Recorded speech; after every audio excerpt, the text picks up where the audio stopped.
एक दफा का जिक्र है कि बबलू नामी लड़का किसी गांव में रहता था। बबलू एक बहुत ही ढीठ लड़का था। एक दिन जब वो खेल कर घर गया तो उसने अम्मी से कहा। अम्मी जान, आज शाम को कोफ्ते बनाने हैं। उसकी अम्मी ने जवाब देते हुए कहा। बेटा, आज तो मैंने पालक पकाई है, कल कोफ्ते बना लेंगे। बबलू ने मुंह बनाकर कहा।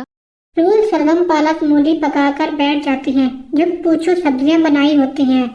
तो उसकी अम्मी ने जवाब देते हुए कहा। अभी पिछले दिनों तो गोश्त खाया था, साथ कोरमा और बिरयानी भी तो बनाई थी। बबलू ने संजीदगी से कहा। वो तो दावत थी तो खा लिया, वरना दालें खिलाती रहती हैं। पता है, आज हसन कोफ्ते लाया था, उसने मुझे भी खिलाए, बड़े मजे के थे।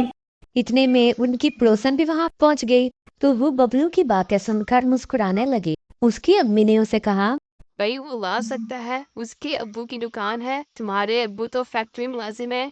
उसने फिर से जिद लगा दी और कहने लगा। मुझे नहीं खाने शलगम पालक, मेरे पेट में सब्जियों की फसलें उग जाएंगी। साग और शलगम वगैरह तो गाय भैंस की खुराक होते हैं, आप सेहत के लिए मुफीद है कहकर खिला देती हैं। अम्मी जान, आज प्लीज कोफ्ते बनाइए। इतने में उनकी पड़ोसन ने कहा।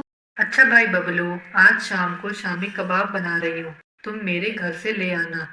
बबलू खुश हो गया और उसने पड़ोसन से कहा। ये हुई ना बात आंटी जान, मैं जरूर आऊंगा। शाम को वो कबाब ले आया और खाने बैठ गया। उसकी एक छोटी बहन फातिमा थी, उसे खाते हुए देख रही थी, मगर बबलू ने उसे एक भी नवाला ना दिया। मांग कर खाने की उसकी आदत हो गई थी। घर में जो कुछ भी बनता वो मांग कर लाता और बैठ के खाता। बबलू की नानी कुछ दिनों के लिए उनके घर रहने आ गई तो वो भी बबलू की हरकतें नोट करने लगी।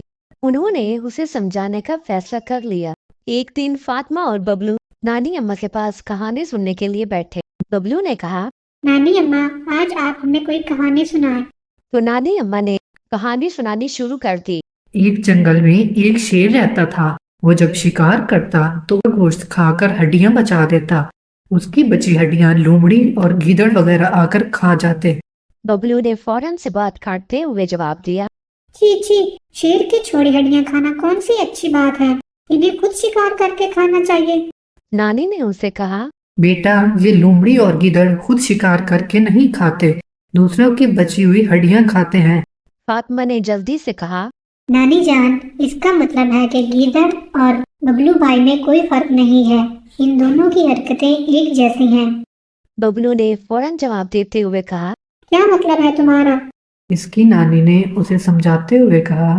फातिमा ठीक कह रही है, तुम कटोरी पकड़े घर घर सालन मांगने जाते हो, लोग बचा कुचा सालन तुम्हें देते हैं। जो मांग कर खाता है उसे फकीर या गदागर कहते हैं, उसे गीदड़ या लोमड़ी समझ लो तो एक ही बात है।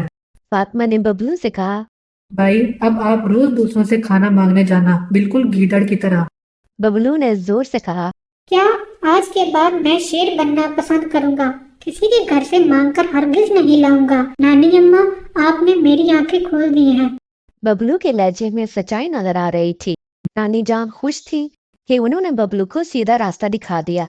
प्यारे बच्चों, मांगने से बेहतर है कि जो कुछ भी घर में पका हो सब्र शुक्र करके खा लेना चाहिए।